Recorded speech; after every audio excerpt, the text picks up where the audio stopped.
Number 2. The government is spraying us from the skies. It is incumbent on everyone who wishes to remain in the respectable, polite circles of society that they deride all chemtrail theorists as kooky fringe-nut wingbats, or whatever the ad hominem du jour is. I mean, who could actually believe that the government would ever coordinate a program to spray toxic chemicals on unwitting citizens? Except, of course, for the pesky little fact that the US government has done precisely that. Repeatedly, in fact. Like in the San Francisco Bay Area in 1950. The US Navy conducted an experiment they codenamed Operation Sea Spray, in which they secretly sprayed the population with Serratia marcescens, a rod-shaped gram-negative bacteria that just happens to be a human pathogen. And what did the Navy hope to accomplish with this experiment? Why, to determine the susceptibility of a big city like San Francisco to a bioweapon attack by terrorists, of course. And what did they actually accomplish? The death of at least one person and the hospitalization of many others. Which, I suppose, answers the experimenter's question, doesn't it? Are San Franciscans susceptible to a bioweapon attack by terrorists? Well, yes, evidently. Assuming by the word terrorist you mean the US Navy. So surely this type of thing was just a one-off. They never tried something like this before or since, right? Right? Oh, of course they did. Like in 1953, when the US Army secretly dumped a carcinogen on unknowing Canadians in Winnipeg and Alberta as part of a Cold War weapons test.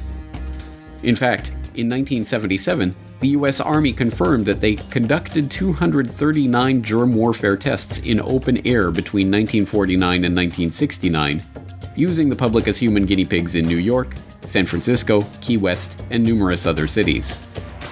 But don't worry, everyone. I'm sure the government wouldn't be doing anything like this to the unaware masses today. That's just crazy talk.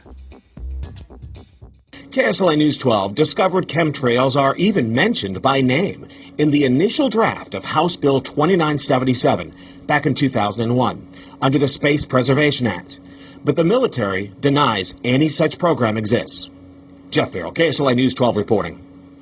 And, it turns out until 9 years ago, the government had the right under U.S. law to conduct secret testing on the American public under specific conditions. Only a public outcry repealed part of that law, with some exceptions. Number 3. Governments stage terror attacks. Over the last decade, internet conspiracy analysts have brought the term false flag to the public consciousness. In naval warfare, a false flag refers to an attack where a vessel flies a flag other than their true battle flag before engaging their enemy. It is a trick, designed to deceive the enemy about the true nature and origin of an attack, and it has been used over and over by government after government for hundreds of years in order to motivate their people for war. In the 1780s, Swedish King Gustav III, looking to start a war with Russia in order to shore up his own domestic political power, dressed some of his own troops in Russian military uniforms and ordered them to attack a Swedish outpost on the Russian border. The ruse worked, and the Swedes, outraged at this supposedly Russian attack, gave the king the authority to launch a defensive war. In 1931, the Japanese were looking for a pretext to invade Manchuria. On September 18th of that year, a lieutenant in the Imperial Japanese Army detonated a small amount of TNT along a Japanese-owned railway in the Manchurian city of Mukden. The act was blamed on Chinese dissidents and used to justify the occupation of Manchuria just 6 months later. When the deception was later exposed, Japan was diplomatically shunned and forced to withdraw from the League of Nations. In 1954, the Israelis hired a number of Egyptian Jews to plant bombs in American and British cinemas, libraries, and other civilian targets to be blamed on the Muslim Brotherhood or other malcontents. The plan, known as the Lavon Affair, was part of an effort to convince the British to retain their military presence in the occupied Suez Canal zone. Several bombings took place, but the British were ultimately forced out after Nasser nationalized the canal in 1956.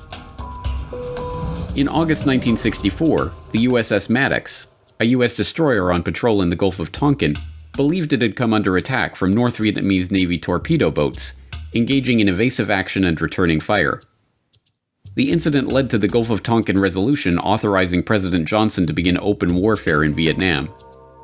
It was later admitted that no attack had occurred, and in 2005 it was revealed that the NSA had manipulated their information to make it look like an attack had taken place.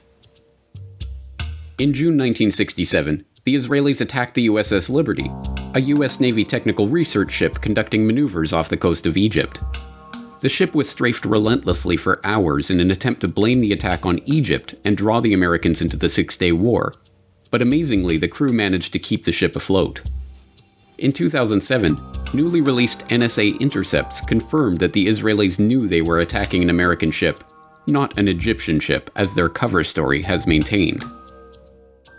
In the fall of 1999, a wave of bloody apartment bombings swept through Russian cities, killing 293 people and causing widespread panic.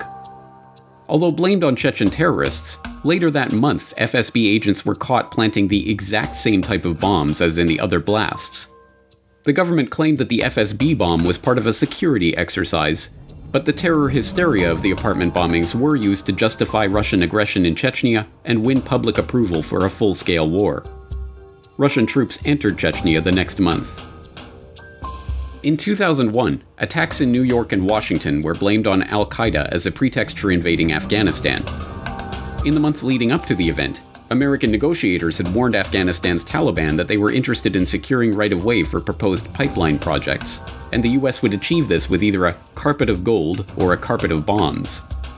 The Bush administration's first major national security directive, NSPD-9, a full-scale battle plan for the invasion of Afghanistan, including command and control, air and ground forces, and logistics, was drafted and sitting on the president's desk to be signed off on September 4th, 2001, 7 days before the 9/11 attacks.